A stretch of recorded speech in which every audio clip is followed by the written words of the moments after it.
ህወሓትን በተመለከተ የትናንትና በቀረበ የመግቢያ አስተያየትና እንደዚሁ ተዛማጅ መረጃዎች ላይ አሁንም የተለያዩ አስተያየቶችን ሰጥታችሁ ተመልክቻለሁ። ይሄ እንግዲህ የማይለወጥ አቋም ነው። ይሄ እንደዚህ አይነት አቋሞች እንዲለወጡ አስፈላጊ ከሆነ ህወሓት የ51 ዓመታት ግትር አቋሙን መለወጥ አለበት። በኃይል የተቆጣጠራቸውን የአማራ አካባቢዎችን ለቆ መውጣት አለበት። ወደፊትም በእነዚህ አካባቢዎች ድጋሚ እንደማይመጣ የፖለቲካ ማረጋገጫና ዋስትና መስጠት አለበት። እንዲሁም ደግሞ ወደ ወልቃይት፣ ጠለምት፣ ኮረምና ራያ የሚያደርገውን ወረራና እያደረገ ያለውን ወረራ በፍጹም ማቆምና በትግራይ የትግራይ መሬት ተብሎ በሚጠራው ከተከዜ ማዶና ከአሸንጊ ሐይቅ በስተጀርባ ባለው አካባቢ ተረጋግቶ ፖለቲካዊ፣ ወታደራዊ ስራዎችን የሚሰራ ከሆነና በሌላው የአማራ ህዝብ ላይ ህልውና አደጋ የማይደቅን ከሆነ ከህወሓት ጋር ፖለቲካዊ፣ ወታደራዊ፣ ስትራቴጂካዊ እንዲሁም ደግሞ ታክቲካዊ አጋሮችን መስራት ይቻላል። ከዛ ባለፈው ወልቃይትን ለመውሰድ መጠነ ሰፊ ዝግጅት እያደረገ ላለው ህወሓት ወልቃይትን አሳልፎ ለመስጠት ወይ ደግሞ ጠለምትን ደግሞ ራያና ሌላውን ይዞ እንዲቆይ የሚያደርግ አጋርነት ወይም ደግሞ ስምምነት ከትላንቱ ስህተት የተሻገረ አይሆንም። ትላንትና ኢህድን፣ ብአዴን በኋላም አዴፓ የተባለው ድርጅት ህወሓት አጋር ሆኖ ሲመጣ እነዚህን አካባቢዎች ነው ቀድሞ በማስረከብ ህዝብን እንደገና ለመከራ እየዳረገው። ስለዚህ ከዚህኛው ስህተት ህወሓት ተምሮ አጋር ከአማራ ህዝብ ጋርና ከየትኛውም ኃይል ጋር የሚፈልግ ከሆነ በእነዚህ ጉዳዮች ላይ ማስተማመኛ መስጠት አለበት። ከዛ በኋላ በግልጽ የታወቀ ከህወሓት ጋር የታወቀ ውልና ስምምነት ይዞ ፖለቲካ መስራት ይቻላል።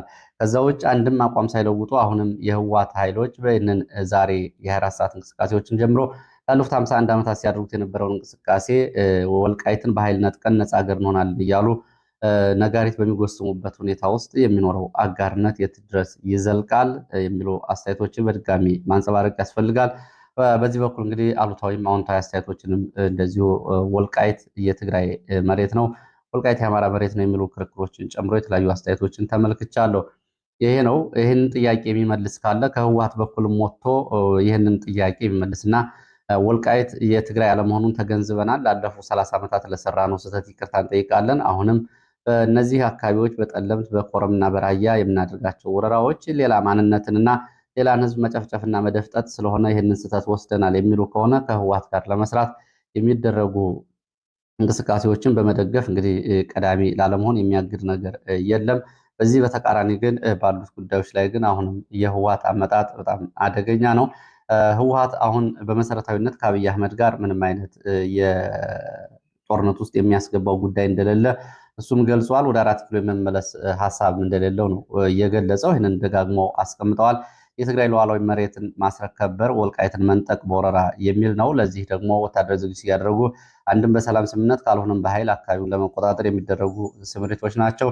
በዚህ ጉዳይ ላይ እንግዲህ አቅርቦ የሚሞግትና ህወሓቶች ወልቃይትን አይፈልጉም፣ ህወሓቶች ወልቃይት የአማራ መሆኑን ማስተማመኛ ይሰጣሉ፣ ለዚህ ደግሞ የፖለቲካ ንስሐ ይገባሉ የሚል አካል ካለ በዚህ ሊሞግት ይችላል። ከዛ ውጭ ባሉት ጉዳዮች ላይ ግን ከተራ ንትርክና እንዲሁም ደግሞ ከህወሓት ራሱ ከሚሰራው ዓላማ ውጭ የሆነ የሚያስተዛዝብ አስተያየትና ሀሳብ ነው የሚሆነው። ወደ መረጃዎቹ ስቀጥል የአማራ ፋኖ ብሔራዊ ንቅናቄ ለዓለም አቀፍ ሚዲያዎች ማብራሪያ መስጠቱን አሳውቋል። ማብራሪያ ሰጥቷል። ንቅናቄው የተመሰረተበትን ዋና ዓላማ የአማራ ህዝብ የህልውና ትግል፣ የጦርነቱን አሁናዊ ሁኔታና የሰብአዊ መብቶችን አያያዝ፣ የምርኮኛ አያያዝ፣ የጦርነት ህጎችን እና የጦርነት አተገባበር ባህሪያትን፣ የህልውና ጦርነት ዝርዝር ዓላማውን ገለጻ አድርጓል። ጋዜጠኞች እንግዲህ የብሪፊንግ ወይም ደግሞ ማብራሪያ የተሰጠው ለዓለም አቀፍ ጋዜጠኞች ነው። ከጋዜጠኞቹ ለቀረቡ ጥያቄዎች መልስና ማብራሪያ ተሰጥቷል። ይሄ በፋኖ ትግል ወሳኝ ትኩረት ያልተሰጠው በተለይ ዓለም አቀፍ ሚዲያዎች የፋኖን ያለፉት 3 ዓመታትን ትግል በተገቢ ሁኔታ ሽፋን አልሰጡትም። ትልልቆቹ ሚዲያዎች እነዚህ የተጠቀሱትን ጨምሮ አሁን ይሄ መደረጉ እንግዲህ ወደፊት የፋኖን እንቅስቃሴና የተደረገ ያለውን ሁኔታ ለዓለም ህዝብ ለማሳወቅ አስተዋጽኦ ይኖረዋል። ከነዚህ እንግዲህ ጋዜጠኞችም ጥያቄዎችን አቅርበው ምላሽ እንደሰጣቸው ነው የተገለጸው። በዚህ እንግዲህ በቂ ሽፋን በቂ ዘገባ እስካሁን ተነፍጎት የቆየው ትግል ወደፊት ይህንን እንግዲህ ክፍተት የሚሞላ ማብራሪያ ተሰጥቷል። በጋዜጣዊ ማብራሪያው ላይ ታላላቅ የሚባሉት የዓለማችን ሚዲያዎች እንደዚሁ ተገኝተዋል። ከነዚህ መካከል የአረቡ ዓለም ወኪል የሚባለው አልጀዚራን ጨምሮ አሶሲየትድ ፕሬስ እንዲሁም ደግሞ የፍራንስ 24 የሚባለው ኒውዮርክ ታይምስ እና ሮይተርስ፣ ትልልቅ ዓለም አቀፍ ሚዲያዎች ተገኝተዋል። እነዚህ እንግዲህ የአውሮፓና የመካከለኛው ምስራቅ እንዲሁም ደግሞ የአሜሪካ ሚዲያዎች ናቸው በዚህ ማብራሪያ ላይ እየተገኙት። የተባበሩት መንግስታት ድርጅት በኢትዮጵያ በህፃናት ላይ የሚፈጸመው የመብት ጥሰት እጅጉን አሳስቦኛል ሲል አሳውቋል።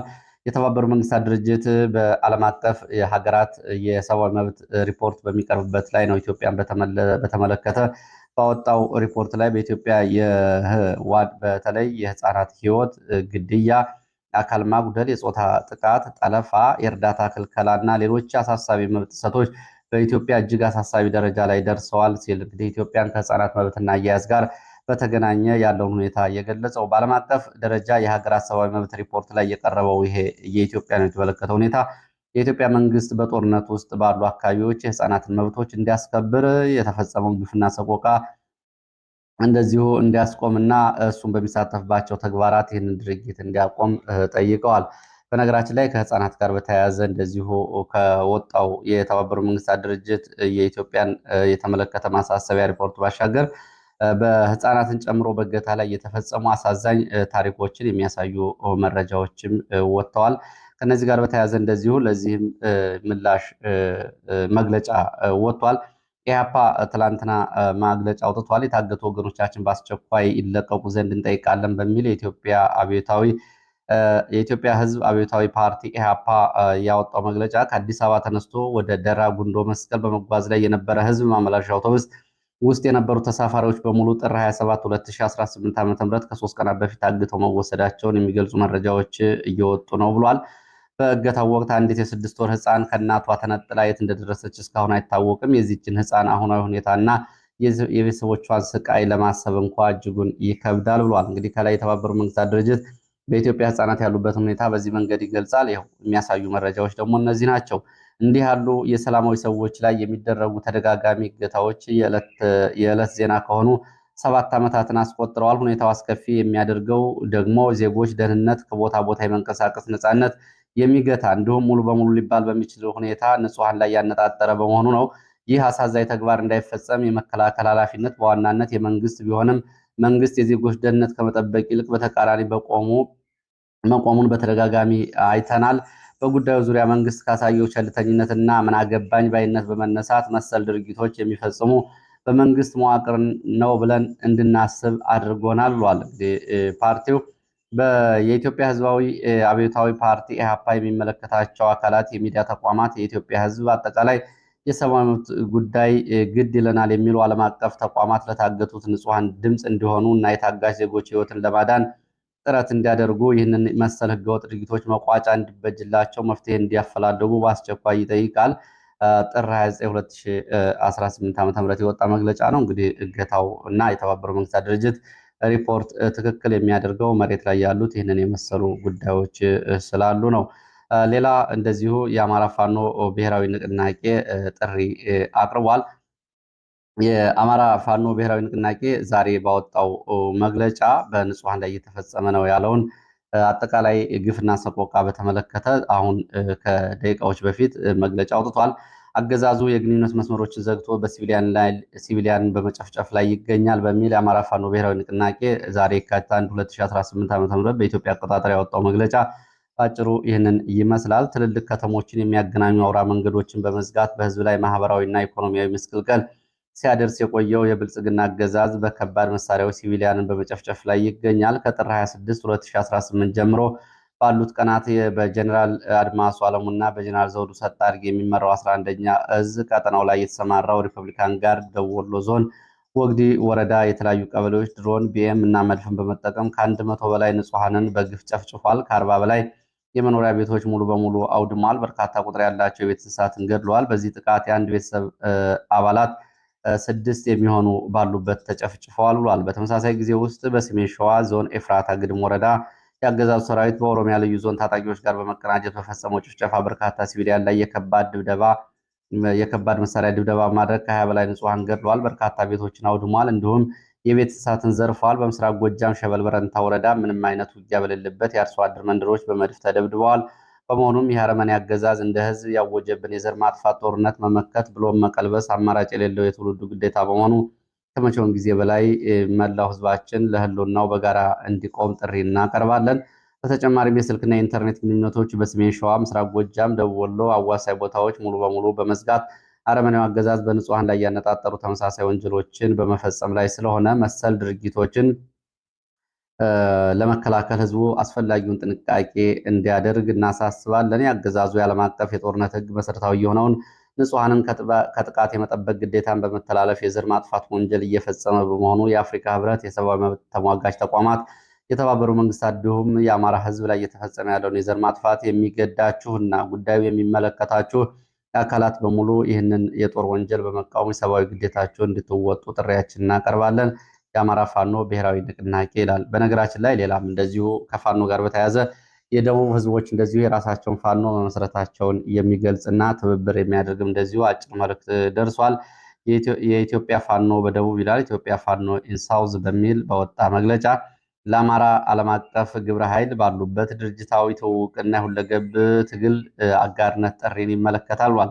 የላቀ የትግል ምስጋናና የአክብሮትን ሰላምታችን ድረሳችሁ በሚል መጀመሪያ የኢትዮጵያ ፋኖ በደቡብ የአማራ ህዝብ የህልውና ትግል በዓለም አቀፍ መድረክ ድምፅ እንዲያገኝ ስትራቴጂካዊ ግቦቹ እንዲመታ ግብረ ኃይላችሁ እያበረከተ ላለው ከፍተኛ አስተዋጽኦ ያለውን አድናቆት እንገልጻለን በሚል የኢትዮጵያ ፋኖ በደቡብ የኢትዮጵያ ህዝብ ላይ ለዘመናት የዘለቀውን አሁን ላይ ይፋዊ ዘር ማጥፋትና የህልውና አደጋ ደቅኖ ያለውን ስርዓታዊ በደል ለመቀልበስ የተመሰረተ ድርጅት ነው። ድርጅታችን የደቡብ ህዝብ የታፈነው ድምፅ በማሰስ ከጀመረ እነሆ አንድ ዓመት ሆኖታል። በመሆኑም ግብረ ኃይላችን በዓለም አቀፍ ደረጃ ያለውን ተሰሚነትና ልምድ ግምት ውስጥ በማስገባት የሚከተሉትን ትብብሮች ጥሪ እናቀርባለን ብሏል። ይህ እንግዲህ የተጻፈው ለአማራ ዓለም አቀፍ ግብረ ኃይል ነው፣ ከደቡብ ፋኖ ማለት ነው። ይሄ የአማራ ፋኖ አይደለም፣ የደቡብ ህዝቦች የመሰረቱት ፋኖ እንደሆነ ነው መረጃው የሚያሳየው። ስለዚህ በዓለም አቀፍ ደረጃ ልምድ ለመቅሰም ነው እየቀረበው። ከዚህ በኋላ እንግዲህ መሬት ላይም እንደዚሁ የራሳቸውን ልምድ ለማካፈል እንቅስቃሴ እንዲሁም ደግሞ ውህደትና ግንባሮችን ለመፍጠርም ያሉ እንቅስቃሴዎች መኖራቸውን የሚገልጹ መረጃዎች አለው። ድርጅታዊ ትውውቅና እውቅናን እንዲሁም ደግሞ የዲፕሎማሲና የሚዲያ ድጋፍን የሁለገብ ድጋፍ ማሰባሰብን በተመለከቱ የደቡብ ህዝብ እና የአማራ ህዝብ የጋራ ጥላት የጋራ እጣ ፈንታ ያላቸው በመሆኑ ይህ ስትራቴጂካዊ ጥምረት ለነፃነታችን መፋጠን ወሳኝ መሆኑን እናምናለን። ግብረ ኃይላችሁ ለቀረበው አስፈላጊው ትብብር ድጋፍ እንዲያደርግልን ሙሉ እምነት አለን። በጋራ እንታገላለን፣ እናሸንፋለን። ከአክብሮት ሰላምታ ጋር ብርሃኑ ተዘራ የደቡብ ፋኖ ህዝብ ግንኙነት ይላል። እንግዲህ የደቡብ ህዝቦችን ፋኖ መስርተው በዓለም አቀፍ ደረጃ ከአማራ ፋኖ ግብረ ኃይል አስተባባሪዎች ጋር ግንኙነት ለማድረግ ዲፕሎማሲያዊ የአንድነት የአጋርነትና የወደፊት የድጋፍ ትብብሮችን በዚህ መንገድ ጠይቀዋል። የደቡብ ህዝብም ያው እንግዲህ በኦህደድ በገዳ ስርዓት ውስጥ ከፍ አደጋ የተደቀነበት ነው። ተራ በተራ ወደ ጉድፍቻና በሌሎች ሞጋሳ መንገዶች ራሱ እንዲለውጥ የተደረገ ነው። በነገራችን ላይ ቀላል ጉዳይ አይደለም። በሌላ ጊዜ የጌዲዮ፣ የጋሞ፣ የጋምቤላ እንዲሁም ደግሞ በኦሮሚያ ክልል አዋሳኝ በሆኑ አካባቢዎች የሚገኙ በቁጥር ጥቂት የሆኑ የማህበረሰብና ብሔረሰቦች ያለባቸውን አደጋ የተመለከቱ መረጃዎች በሌላ ጊዜ ይዤ መለስ ይሆናል። ወደ ሸዋ ቀጠና ስንሄድ በሸዋ ቀጠና በምዕራብ ወሎ፣ ምስራቅ ጎጃም፣ ምዕራብ ጎንደር፣ ደቡብ ጎንደር፣ ሰሜን ወሎ፣ ምዕራብ ጎጃም አንዳንድ ቦታዎች የስልክና ኢንተርኔት አገልግሎት መቋረጡ ተገልጿል። ተላይ ፋኖ ከገለጻቸው መረጃዎች ባሻገር በምዕራብ ወሎ፣ ምስራቅ ጎጃም፣ ምዕራብ ጎንደር፣ ደቡብ ጎንደር፣ ሰሜን ወሎ፣ ምዕራብ ጎጃም አንዳንድ ቦታዎች የስልክ አገልግሎት መቋረጡን ተገልጿል። በአንዳንድ አካባቢዎች 7ኛ ቀኑን ይዟል። ይህ ስልክ አገልግሎት ከተቋረጠ በኋላ የእግረ ምድር ጦር፣ የእግረኛ፣ የአየር ወለድ፣ የኮማንዶ፣ የሪፐብሊካን እንዲሁም ደግሞ የመካናይዝድና የአየር ኃይል ጭምር ስምሪት በማድረግ ነው በዘመቻ እየተደረገ ያለው። ሌላው መከላከያ ከአንዳንድ ኪስ ቦታዎች ለቆ እየወጣ መሆኑን የሚገልጹ መረጃዎች ወጥተዋል። ጎጃምና ጎንደር በሚገኙ አንዳንድ አካባቢዎች ላይ መከላከያው ለቆ ወደ ዋና ዋና መንገዶች ወደ ዞን ከተሞች እየወጣ ነው የሚል መረጃ ወጥቷል። ከደቡብ ጎንደር እብናት፣ አንዳቤት የመሳሰሉት እንዲሁም ደግሞ በጎጃም ከ3 ቦታዎች ላይ ከወረዳ ከተሞች ከነበሩ ካምፖች እንደዚሁ እየወጣ መሆኑ ተገልጿል። ከዚህ ጋር በተያያዘ እንግዲህ መከላከያ እየወጣ ያለው በትግራይና በኤርትራ ያለውን እንቅስቃሴ ተከትሎ የግንባሮችን ለማስፋት ይሁን በሌላ መንገድ የታወቀ ነገር የለም። በዚህ እንግዲህ መንገዶች እና ወደ ዋና ከተሞች የተሰባሰበ መሆኑ ነው የተገለጸው። ይሄ የተጀመረው ከጥር 28 2018 ዓ.ም ጀምሮ ነው። ከአንዳንድ ቦታዎች ለቆ እየወጣ መሆኑን የሚገልጹ ናቸው። ሌላው ህወሓትን የተመለከቱ መረጃዎችን ላድርስና ወደ ግንባር መረጃዎች ወደ አማራ ክልል ተመልሼ እመጣለሁ። ህወሓት የላካቸው የሀገር ሽማግሌዎች ተይዘው መታሰራቸው ነው የታወቀው። እነዚህ የሀገር ሽማግሌዎች በአፋር ክልል የሚገኘውና ሀራ መሬት ታጋይ እያለ የሚጠራውን የትግራይ ሰላም ኃይልን ለመሸምገል ተልከው የነበሩ ለመሸምገል አይደለም፣ በእርግጥ እጅ እንዲሰጡ ለህወሓት ለማድረግ ነው። ምን ጥያቄ ያላቸው የሚለውን ሳይሆን ኑ ግቡ ወደ ትግራይ እጅ ስጡ የሚል ተልእኮ ይዘው እንደሄዱ ነው እየተገለጸ ያለው። እነዚህ ሽማግሌዎች እንግዲህ የትግራይ መንበረ ሰላማ፣ የትግራይ እስልምና ምክር ቤት፣ የፕሮቴስታንት እምነት ከካቶሊክ የተውጣጡ ሽማግሌዎች እና ናቸው። በ15 ተሽከርካሪዎች ተጭነው ወደ ሀራ መሬት ኃይል ሲያቀኑ አፋርና ትግራይ ድንበር አካባቢ አበዓላ ተብሎ የሚጠራው አካባቢ በአፋር የጸጥታ ኃይል ተይዘው ለሰዓታት እንዲቆዩ ከተደረጉ ወይ ደግሞ ታስረው እንዲቆዩ ከተደረጉ በኋላ ተለቀዋል። የሽማግሌ ቡድኑ የትግራይ የሰላም ኃይል ወደ ትግራይ እንዲገባ ከህወሓት እንዲታረቅ ተልእኮ ተሰጥቶት ነበረ። ተልእኮ የተሰጣቸው በጸጥታ ቢሮው በትግራይ ጸጥታ ቢሮ አሁን ባለው በጊዜያዊ አስተዳደሩ በነፍሳህ ማንጁስ መሆኑ ነው የታወቀው። ሽምግልናው እጃችሁን ስጡ የሚል ይዘት እንደነበረው እና እንጂ የፖለቲካ ልዩነት አላችሁ የሚል እና ተደራደሩ፣ ተነጋግሩ የሚል አይደለም የሚሉት አስተያየት ሰጪዎቹ ሽምግልና ሊባል አይችልም፣ ምንም ጥያቄ ቢኖራችሁ ለህወሓት እጅ ስጡና ወደ ህወሓት ግቡ የሚል ሽምግልና ነው ይዘው የመጡት።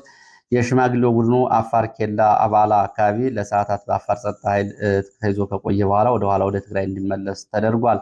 ከዚህ ጋር በተያያዘ የትግራይ ጸጥታ ቢሮ መግለጫ አውጥቷል። ሽማግሌዎቹና ሁኔታውን በተመለከተ ከሃዲዎች ለስልጣን ጥም ሲሉ የፈጸሙትን ክህደት አንታገስም ነው ያለው። እርምጃ እንወስዳለን፣ ሽማግሌዎችን ግን እናመሰግናለን ብሏል። የክህደት ኃይሉ ቂም ቋጥረው የስልጣን ጥማት ይዟቸው በትግራይ ጥላቶች እየተገፉ ከጀርባ በትግራይ ሰራዊት ላይ ጥቃት የሚከፍቱትን ከሃዲዎችን አንታገስም ሲል በድጋሚንም ገልጿል።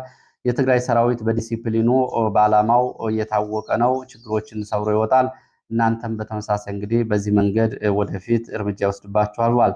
የሀራ መሬት ኃይል መስዋዕትነቱ ትርጉም አልባ ነው፣ በሁለት የትግራይ ኃይሎች መካከል የሚደረግ ጦርነት ትርጉም አልባ ነው ብሏል። የትግራይ የውጭና የውስጥ ጠላቶች በተግባር ከፋፍለው የዋጋ የሚያስከፍሉት ጦርነት እንደሆነ ነው የትግራይ የእርስ በርስ ጦርነት ይህንን እየገለጸው። በሽምግልና ለመፍታት እንግዲህ አስፈላጊውን ጥረት ማድረጉና የተደረገው ጥረት አለመሳካቱን ከሃዲዎች ግን ደጀን ያደረጓቸውን ጠላቶች ተማምነው ወደፊት መቀጠል እንደማይችሉና እርምጃ እንደሚወስድ ገልጿል። እንግዲህ በትግራይ ደም እያስከፈላት ነው ይሄ ከንቱ መስዋዕትነት ፈጽሞ በአፈሙዝ አይፈታም የሚል እንደዚሁ ደግሞ ሌላም ሀሳብ ሰንዝሯል። አንድ እርምጃ እንወስድባቸዋለን፣ ሌላ ጊዜ በአፈሙዝ አይፈታም የሚል መግለጫ ነው ያለው። በመግለጫው ውስጥ እንግዲህ ወዳጅና ጠላት ሊያውቅ የሚገባው በአንድ ህዝብ መካከል የተፈጠረው መደማማት በአፈሙዝ አይፈታም፣ መነጋገር ያስፈልጋል የሚል ይዘት ያለው ሲሆን ሽማግሌዎቹ ተግባራቸውን አጠናክረው እንዲቀጥሉ እሱም ደግሞ የሚወስደውን እርምጃ እንደሚወስድ ነው እየገለጸው። ከዚህ ጋር በተያያዘ እንግዲህ በህወሓት የ24 ሰዓት ወታደራዊ እንቅስቃሴዎች ምን ይመስላሉ የሚለውን በተመለከተ ህወሓት ወታደራዊ እንቅስቃሴን በተመለከተ በጠለምትና በወልቃይት በሱዳን አቅጣጫ ጭምር ከተከዜ ማዶ ያሉ የ24 ሰዓት እንቅስቃሴዎች የሚከተለውን ይመስላሉ። በወልቃይት ህወሓት እንግዲህ ወታደራዊ እንቅስቃሴዎቹን በተመለከተ በጠለምት ግንባር ተመቶ ከተመለሰ ከአንድ ሳምንት በኋላ መልሶ ማጥቃት ዝግጅት አጠናክሮ ቀጥሏል። እንደ አባጉና፣ ደብረ አባይ፣ ዛና፣ ተንቤን፣ ጉያ፣ አዴት ተብሎ በሚጠሩት አካባቢዎች የመጨረሻ የተባለ ወታደራዊ ዝግጅት እየተደረገ ነው። በወልቃይት ግንባር በሽራሮ፣ አዲጎሹ፣ ደደቢት፣ ጸሊም ሞይ፣ ሱዳን፣ ሸረሪና ሽራሮ ሁመራ ባሉ አካባቢዎች እንደዚህ ዝግጅት እየተደረገ ሲሆን በጠለምት በምስራቅ ጠለምት ግንባሮች ዲማ፣ ማይበሬ፣ ምንጫራ፣ ሰላሳ ጉላ፣ ደገብራይ ተብሎ በሚጠሩት አካባቢዎች ትይዩ ባሉ አካባቢዎች እንደዚሁ ዝግጅቶች አሉ።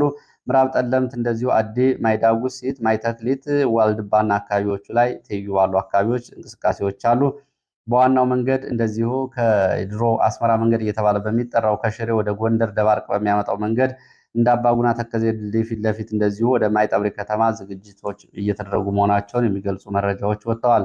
ከዚህ ጋር በተያያዘ የአርሚዎቹ እንቅስቃሴ ሲታይ ደግሞ አርሚ 15 ኮር 3 ተብሎ የሚጠራው በኮሎኔል አለም ሰገድ የሚመራ የህወሓት ታጣቂ ኃይል ወደ ወልቃይት ኃይል ይዞ እንዲገባ ስምሪት ተሰጥቶት ሌሎች ትይዩ ያሉ ታጣቂዎችና አርሚዎችን እንቅስቃሴ እየጠበቀ እንደሆነና ኮሎኔል አለምሰገድ ከሁለት ቀናት በፊት ስምሪት እንድትሰጠው ታውቋል። ሌላው አርሚ 60 ተብሎ የሚጠራው የህዋት ሜካናይዝድ ኃይል ከተንቤን ተነስቶ እንቅስቃሴ እያደረገ ነው። እንቅስቃሴው አዲ ሀገራዊ ተብሎ ወደሚጠራ ቦታ ሂዶ እንዲሰፍርና ወደ ሁመራና ወልቃይት ትይዩ ባሉ አካባቢዎች ስምሪት እንደሚወስድ አቅጣጫ ተሰጥቶ ተንቀሳቅሷል። አርሚ 44 እና አርሚ 24 በራያ ቀጠና ጨርጨር ተጨማሪ ኃይል አስጠግተዋል። ፋጋን እና ጨርጨር አካባቢ አርሚ 22 ባለማጣ ትይዩ ባሉ አካባቢዎች ወደ ራያ ቆቦ እንደዚሁ ተጨማሪ ኃይል አንቀሳቅሷል። ወደ አፋርና ቆቦ ተጨማሪ ስምሪቶች መሰጠታቸው ነው እየተገለጸው። አርሚ 17 እና አርሚ 50 ተብሎ የሚጠሩት አካባቢዎች ጸሊሞይ፣ ደደቢት ትይዩ ባሉ አካባቢዎች ዛሬ ተጨማሪ ኃይል አስጠግተዋል። በነገራችን ላይ ደደቢትና ጸሊሞይ አካባቢ ህዝቡ አካባቢዎቹን ለቆ እንዲወጣ ትናንት ትዕዛዝ ተሰጥቷል። ይህም የከባድ መሳሪያና የድሮን ጥቃት እንዳይደርስባችሁ በሚል ነበር። ህዝቡ ደግሞ ተለምኖ የመጣ ጦርነት ነው፣ እግዚአብሔር እንደሚያደርግ ያድርገን የሚል ምላሽ መስጠቱ ነው የታወቀው። አርሚ 13 የሚባለው ደግሞ ዛሬ ሌሊቱን ተጨማሪ ኃይል ወደ ሽራሮ አጓጉዟል። አርሚ 70 በሱዳን ሸረሪና የሚገኘው ኃይል ነው። ሌላው መረጃችን ወደ ግንባር መረጃዎች የሚወስደን ነው። በጣቁሳ ወረዳ በአንድ ካምፕ ላይ ለሁለተኛ ጊዜ ወታደራዊ ጥቃት ተፈጽሟል። በፋኖ በተፈጸመው ጥቃት በአንድ ሳምንት ለሁለተኛ ጊዜ ማለት ነው ዛሬ ዕለት በተፈጸመ ጥቃት በካምፑ ላይ ወታደራዊ ኪሳራ ደርሷል። በካምፑ እንደዚሁ በፋኖ መያዙን የሚገልጹ መረጃዎች ወጥተዋል። በማዕከላዊ ጎንደር ጣቁሳ ወረዳ ጨው ድባ ተብሎ የሚጠራው ምሽግና ካምፕ ላይ ነው ዛሬ ላይ ጥቃት ተፈጸመው። ባለፈው በተፈጸመው ጥቃት እንግዲህ በርካታ ኃይል ጉዳት ደርሶበታል። ከ20 በላይ የነፍስ ወከፍ መሳሪያዎች ከ5000 በላይ ተተኳሽ በፋኖች መግባቱ ተገልጿል። ዛሬም እዚህ ካምፕ ላይ ድጋሚ ጥቃት ተፈጽሞ ካምፑን ሙሉ በሙሉ ለቆ ወጥቷል። ሚሊሻ አድማ ብተናና መከላከያ የሚሉ መረጃዎች ወጥተዋል። ወደ ሌሎች መረጃዎች ሲሄድ ወደ አፍሪካ ቀንድ አጫጭር መረጃዎችን ላስከትል። በነገራችን ላይ የአፍሪካ ቀንድ መረጃዎች ከኢትዮጵያ ጋር እና ኢትዮጵያ ውስጥ ካለው አጠቃላይ ሁኔታ ጋር በቀጥታና በተዘዋዋሪ ትስስር ያላቸው ናቸው። ከደቡብ ሱዳን ወደ ኢትዮጵያ ጋምቤላ በርካታ የጦር መሳሪያ በብዛት እየገባ ነው የሚሉ መረጃዎች ወጥተዋል። ይሄ እየሆነ ያለው እንግዲህ ባለፈው የጦር መሳሪያዎች በቁጥጥር ስር ዋሉ በሚል በመከላከያ እና በደህንነት መስሪያ ቤቱ መግለጫ ከተሰጠ በኋላ አሁንም ከፍተኛ የጦር መሳሪያ ወደ ኢትዮጵያ እየገባ ነው። የሱዳን ጀኔራሎች እንዲሁም ደግሞ በሱዳን ድጋፍ እያደረጉ ያሉ የሌሎች ሀገራት ጀኔራሎች የግብፅ እና ተጨማሪ ሌሎች የጦር መሳሪያ ኮንትሮባንድ እና ነጋዴዎች እያስገቡ ነው። በጋምቤላ ያሉ ታጣቂዎች ለዚህ ግጭት እና በጋምቤላ ያለው የሁለቱ ብሔሮች ግጭት ለዚህ አስተዋጽኦ አድርጓል። መሳሪያዎቹ ወደ ምዕራብ ኢትዮጵያ፣ ወደ ማዕከላዊ ኢትዮጵያ እና በጋምቤላ ደቡብ ሰሜን ቀጠናዎች ወደ ወለጋና አካባቢው የሚሰራጩ መሆናቸውን ነው መረጃዎቹ የሚገልጹት። በዚህ ላይ እንግዲህ አንዳንድ የሀገር ውስጥ ባለስልጣናትም በዚህ የጦር መሳሪያ ዝውውርና ኮንትሮባንድ እጃቸው አለበት ተብሏል። ሱዳን በዚሁ ቀጠና ሱዳን ብሉ ናይል ግዛት በሱዳን ጦር ላይ የተፈጸመውን የድሮን ጥቃትና ዴር መንሱር እና ኩምሩክ ተብሎ የሚጠሩ ወሳኝ ቦታዎችን የሱዳን ጦር ያጣው ከኢትዮጵያ በሚነሱ የአረብ ኤሚሬቶች ድሮኖች ድብደባ ምክንያት ነው። ኢትዮጵያ የመሬትና የአየር ክልሏን ለአርኤስኤፍ እና ለአረብ ኤሚሬትስ ክፍት በማድረጓ ይሄ ጥቃት ደርሶብናል በሚል የሱዳን ጦር ቁጭት ውስጥ መግባቱና ይህንን ለመበቀል እንቅስቃሴ ያደርጋለሁ ማለቱ ታውቋል።